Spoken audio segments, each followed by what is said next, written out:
El 12 de octubre de 1916, Hipólito Yrigoyen marcha hacia la Casa Rosada, acompañado por una multitud de seguidores. Los caballos del carruaje que transporta al líder son liberados por los manifestantes para poder llevar ellos mismos al primer mandatario elegido libremente por el pueblo. Después de 25 años de lucha y revoluciones, la Unión Cívica Radical finalmente llega al poder.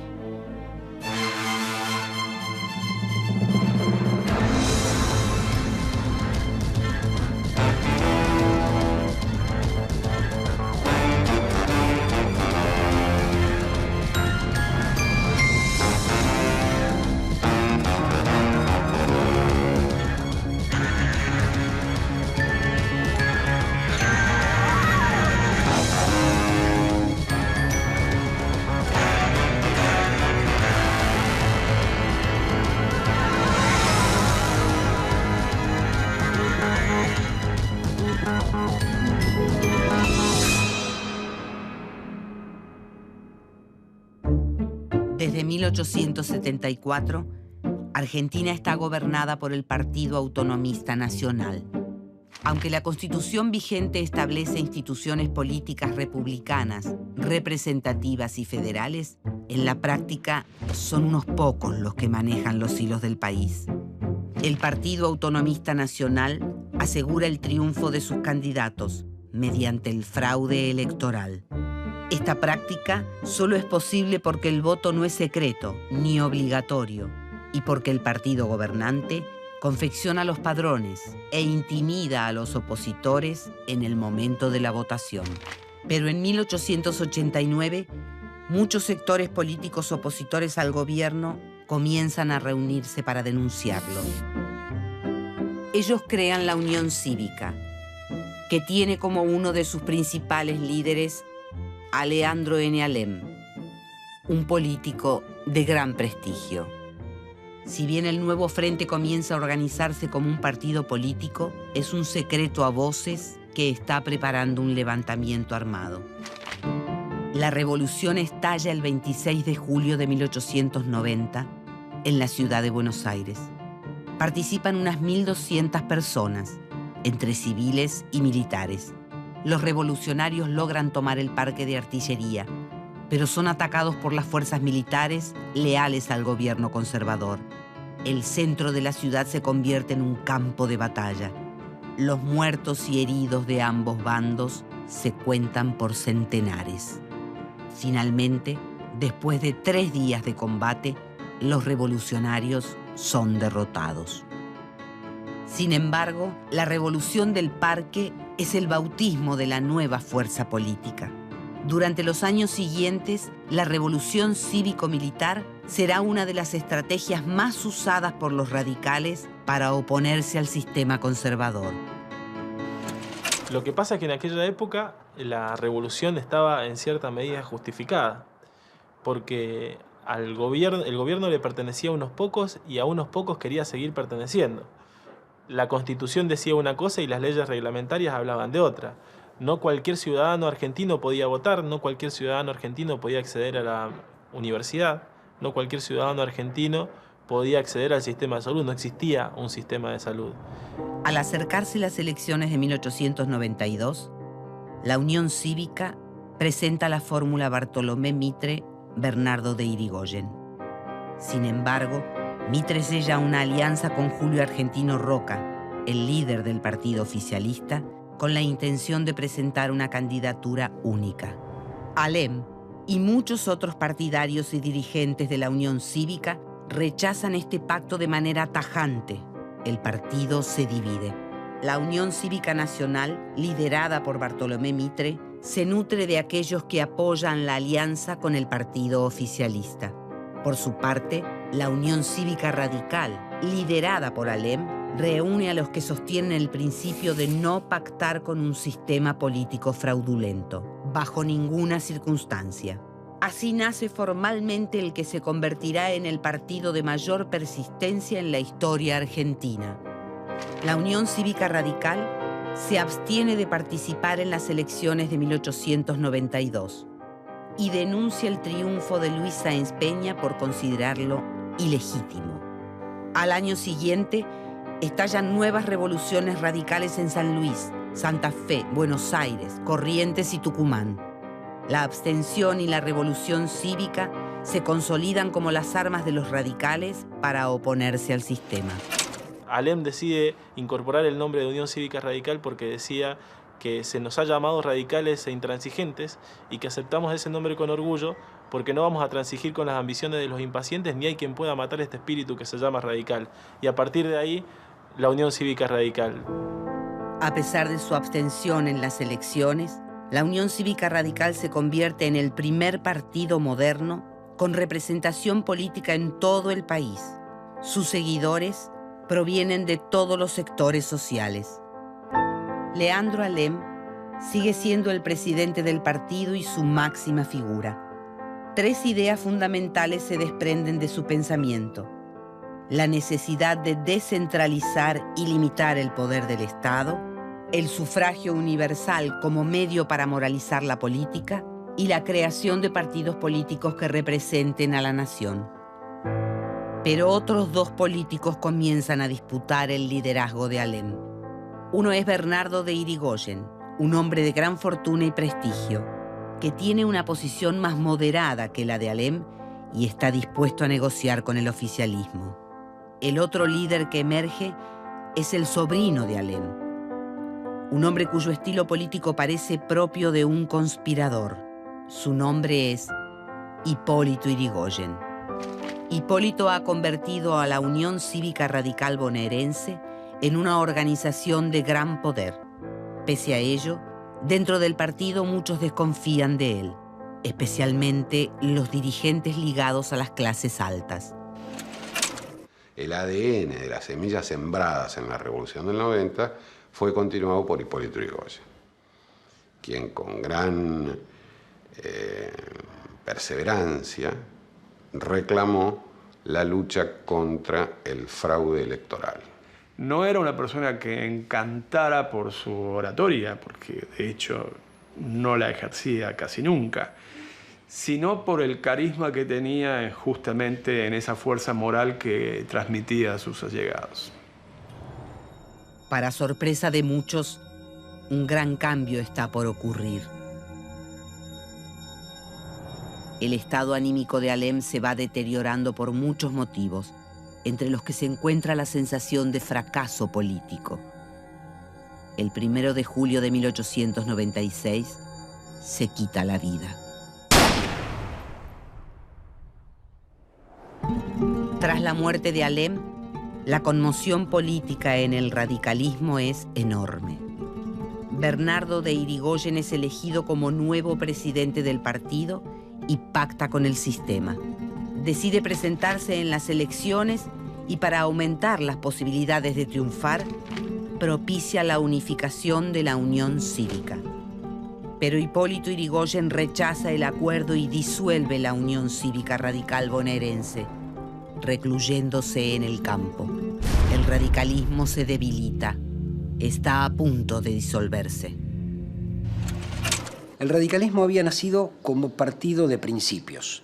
De hecho, cuando Leandro Alem funda la Unión Cívica Radical y después en su legado posterior, cuando se suicida, él dice que se rompa pero que no se doble.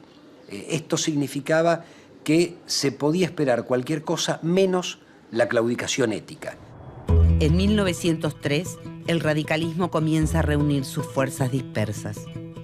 2 años más tarde, Hipólito Yrigoyen vuelve a la carga e impulsa nuevos levantamientos revolucionarios, pero son sofocados por un ejército que se ha profesionalizado y despolitizado.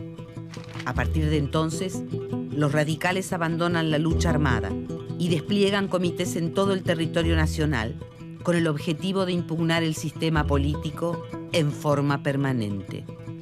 En estos años, la figura de Yrigoyen se hace cada vez más popular. Su doctrina política se apoya en 2 pilares: el régimen y la causa. El régimen es el sistema político corrupto que obliga a los hombres a vender su voto. La causa es el pueblo, es el radicalismo, es la nación que incluye a todas las clases sociales. En consecuencia, los enemigos de la causa son los enemigos de la nación. Gracias a la amplitud de esta doctrina, cada vez son más los seguidores de Hipólito Yrigoyen, y la Unión Cívica Radical se convierte en el primer partido de masas de la Argentina. Yrigoyen, en todo caso, planteaba una cuestión táctica que sí tenía en cuenta que en algún momento iba a tener que sentarse a negociar de alguna manera la salida política con el régimen conservador, pero sin ceder en absoluto en lo que para él era fundamental, que era lograr el sufragio universal. Y lo logró.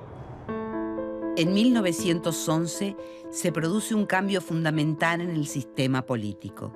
Un cambio que posibilitará que la Unión Cívica Radical se presente a elecciones nacionales y provinciales después de años de revoluciones y abstención. Mediante una ley que lleva su nombre, el presidente Roque Sáenz Peña establece el voto secreto, obligatorio y universal para todos los hombres. Entre 1912 y 1916, el radicalismo obtiene la gobernación de varias provincias y suma una importante cantidad de diputados nacionales. Se inicia una nueva etapa, la del radicalismo como una opción de gobierno. Es el acceso al poder o la llegada al poder de los hijos de los inmigrantes, de la clase media porteña y también de lo que la oligarquía llamaba la chusma, es decir, de aquellos que vivían en los conventillos y que representaban los sectores más bajos de la Argentina. De la mano de los triunfos electorales, crecen las expectativas del radicalismo para la elección presidencial. La candidatura de Hipólito Yrigoyen es indiscutida. El radicalismo se impone como lo nuevo. Es el único partido organizado a nivel nacional y busca incorporar a todas las clases sociales. A lo largo del país, los caudillos y los comités radicales forman parte de la vida cotidiana de los barrios.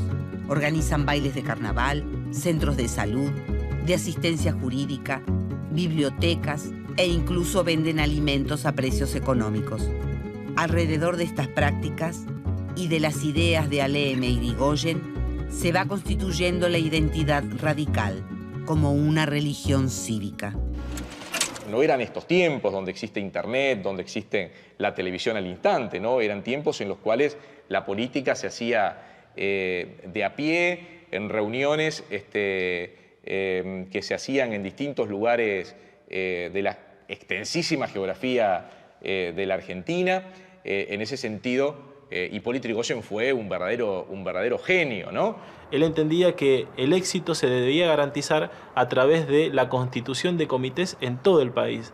¿Para qué? Para que el proyecto nacional pueda ser nutrido de las bases populares y que las bases populares puedan nutrir al proyecto nacional de nuevos conceptos. Entonces se dedicó a recorrer el país, lo hacía con sus propios recursos, mantenía y compró de hecho muchos terrenos en donde se construyeron comités con su propio salario. El 2 de abril de 1916, por primera vez, el pueblo consigue expresarse libremente en una elección presidencial. La fórmula de la Unión Cívica Radical, Hipólito Yrigoyen, Pelagio Luna, se impone sobre la del Partido Conservador. Después de 25 años de revoluciones y denuncia constante del sistema político, el radicalismo tiene que aprender a gobernar. Hipólito Yrigoyen ejerce la presidencia con un estilo nuevo. Amplios sectores sociales sienten que son escuchados y que alguien vela por sus intereses. Yrigoyen recibe a cientos de personas que le piden trabajo y muchas de ellas lo consiguen gracias a la gestión del presidente. También recibe a delegaciones obreras sindicalistas y actúa como mediador en los conflictos laborales. Pero cuando los conflictos están protagonizados por socialistas o anarquistas, las huelgas son ferozmente reprimidas. En Buenos Aires, una huelga que estalla en 1919 en los talleres Bacena corre esa suerte y deja como saldo 24 muertos y más de 60 heridos, aunque muchos historiadores sostienen que el número de víctimas es mayor. En la Patagonia, La protesta de los trabajadores de la Esquila termina con más de 1000 trabajadores fusilados por el ejército.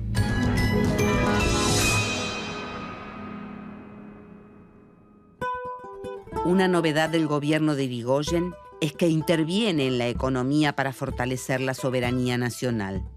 La medida más destacada es la creación de yacimientos petrolíferos fiscales. Gracias a estas decisiones, el radicalismo consolida una posición antiimperialista. En cuanto a la educación, apoya la reforma universitaria, impulsada por un grupo de estudiantes de Córdoba que busca democratizar y modernizar la universidad. Así consigue el apoyo de muchos estudiantes y profesionales, provenientes de los sectores medios. Mientras la figura de Hipólito Yrigoyen se agiganta, su estilo personalista y el ascenso de los sectores medios a los cargos de gobierno generan el rechazo de muchos sectores radicales. El ferrocarril hasta la primera presidencia de Irigoyen exclusivamente venía del interior a Buenos Aires. Él planea los primeros ferrocarriles que atraviesan el país sin necesidad de pasar por Buenos Aires, es decir, conecta, no sé, Formosa, que era territorio nacional, con Cuyo, es decir, el noreste con el noroeste, la Pampa húmeda con Mendoza o Rosario con Mendoza. Irigoyen decía que su programa era la Constitución Nacional. Irigoyen se presentaba como un líder de la nación. El ejercicio del poder enfrenta al radicalismo con un nuevo problema. Los diferentes sectores se disputan ferozmente los cargos. Todos dicen ser el verdadero radicalismo y acusan a sus oponentes de utilizar las estrategias del régimen al que se oponen. En la provincia de La Rioja se enfrentan los principistas contra los verdaderos. En Santiago del Estero se oponen los rojos, los azules, los negros y los blancos. A su vez, a nivel nacional, el radicalismo está dividido entre irigoyenistas y anti-irigoyenistas.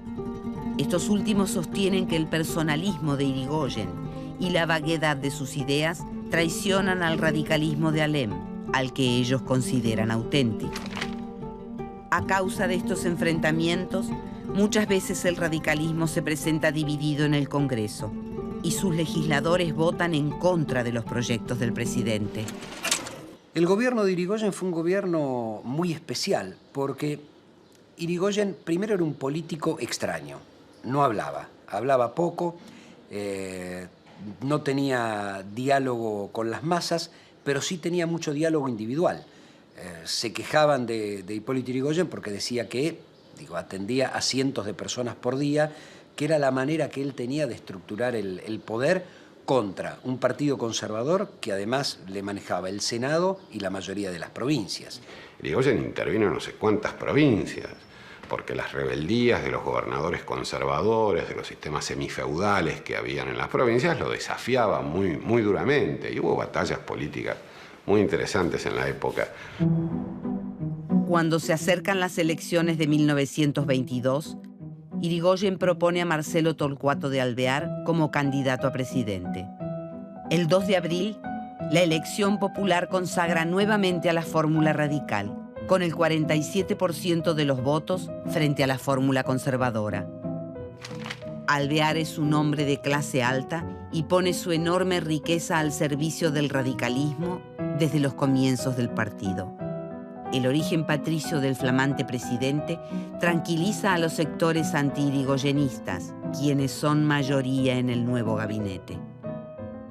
Sin embargo, Alvear se niega a intervenir la provincia de Buenos Aires, base del poder de Irigoyen.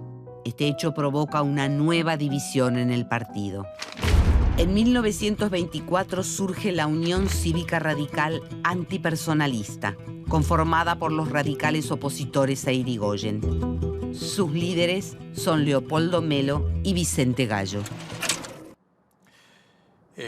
Bueno, la amistad entre Irigoyen y Alvear nunca se rompió, ni aun cuando Alvear se rodeó en su gobierno con algunos colaboradores marcadamente de derecha, pero él siempre mantuvo una buena relación con Irigoyen. La acción política de Alvear en su gobierno fue muy consecuente. En general, salvo matices con el pensamiento irigoyenista.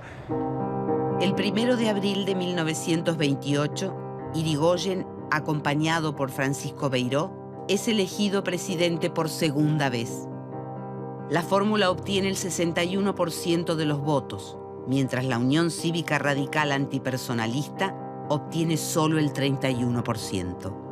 El rechazo que algunos radicales sienten hacia Irigoyen es tan grande que unen sus fuerzas con sus antiguos enemigos, los conservadores, liderados por Marcelino Ugarte y Lisandro de la Torre, quienes comienzan a mirar con desprecio el voto universal, secreto y obligatorio.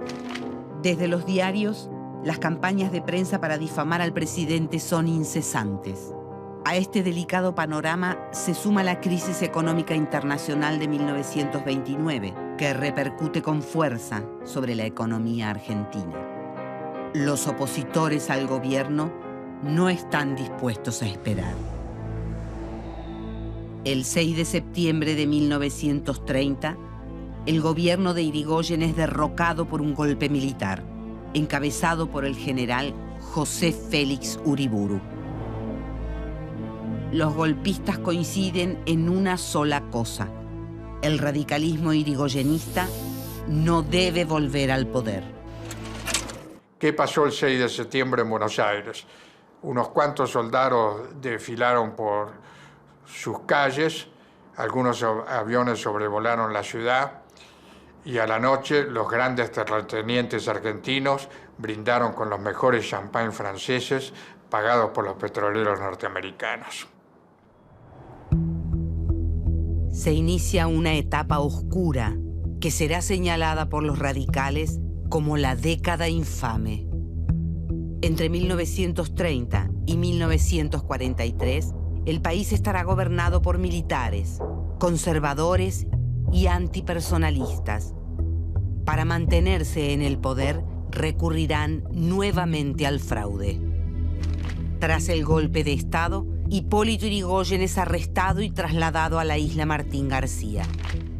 Ante la ausencia del líder, se abren dos caminos que el radicalismo ya conoce y que fueron el motivo de divisiones anteriores: mantenerse dentro de un sistema viciado u oponerse a él. La actitud conciliadora está encabezada por Alvear, pero otros sectores retoman la primera herramienta de lucha radical: la revolución cívico-militar. Sin embargo, todos los intentos armados por reponer al radicalismo en el poder son derrotados. En medio de esta situación desfavorable, el radicalismo sufrirá un nuevo revés. El 3 de julio de 1933, Hipólito Yrigoyen, máximo referente del partido, muere. Su partida provoca una de las manifestaciones populares más grandes de la historia argentina. Recuerdo que me contaba mi madre que, por ejemplo, lo devoraban los mosquitos y las hormigas en su habitación de Martín García, y quienes lo tenían prisionero no le solucionaban ese problema. Ya era un hombre de 82, 83 años, no recuerdo bien, y solamente lo trajeron para morir directamente, si no lo hubieran dejado en Martín García. Todo eso conmovió al pueblo argentino, que es un pueblo sensible, y recordaba cuántos progresos sociales había habido en el gobierno de Hipólito Yrigoyen y en general en los gobiernos radicales. Y no solo eso, sino la defensa que había hecho Yrigoyen de las riquezas argentinas, especialmente de sus fuentes de energía, del petróleo. Con la muerte de Yrigoyen, Alvear consolida su liderazgo. No obstante, dentro del radicalismo surge un grupo que mantiene la tradición yrigoyenista. Inicialmente se los conoce como radicales fuertes y luego toman el nombre de Forja, Fuerza de Orientación Radical de la Joven Argentina. Su discurso está basado en un fuerte nacionalismo político y económico. Sostienen que el pueblo es la esencia de la nación y por lo tanto el pueblo no puede equivocarse. el Forja, realiza una intensa actividad política, pero se abstiene de participar en las elecciones internas, que también están regidas por el fraude. Entre sus integrantes se destacan Homero Mansi, Gabriel del Mazo, Luis de Lepiane y Arturo Jaureche. A pesar de la oposición de Forja, el radicalismo, conducido por Alvear, se presenta en las elecciones de 1936. Para impedir el triunfo, el gobierno conservador utiliza el fraude, la violencia, la intervención federal y las reformas electorales. Un solo radical logra atravesar estos obstáculos. Amadeo Sabatini es elegido gobernador de Córdoba. Se define como el primer trabajador y una de sus banderas es la justicia social. Se acerca a los obreros y oficia de mediador en los conflictos laborales. Además, impulsa la economía con un ambicioso plan de obras públicas y lleva adelante una reforma agraria para terminar con los latifundios y ayudar a los pequeños productores agropecuarios. Hacia 1942 surge otra nueva facción radical, el Movimiento Intransigente. Entre sus integrantes se destacan Ricardo Rojas, Carlos Noel y Arturo Frondizi. Ellos reclaman que la justicia social y el papel regulador del Estado sean incluidos en el programa del radicalismo. Sin embargo, la línea oficial del partido, liderada por Alvear, se mantiene ajena a estas preocupaciones. Siempre hubo jóvenes radicales que tomaron la antorcha y que, con aquellos principios de siempre, la ayornaron a los tiempos, a las demandas de la sociedad, siempre teniendo presente la necesidad de resguardar el Partido Nacional, el Partido Popular, que en definitiva es el gran legado que el radicalismo de todos los tiempos le hace a la historia argentina, que fue el primer partido político moderno de masas que tuvo este país. Tras medio siglo de existencia, el radicalismo ya era el partido con mayor permanencia en la vida política argentina. Su ideología se basó siempre en las defensas de las instituciones republicanas y el federalismo. Y gracias a su actividad en todo el país, se convirtió en el primer partido de masas, en el que personas de todos los sectores sociales creyeron encontrar su representación. En este periodo tuvo grandes líderes como Leandro Alem e Hipólito Yrigoyen, y también atravesó divisiones irreconciliables.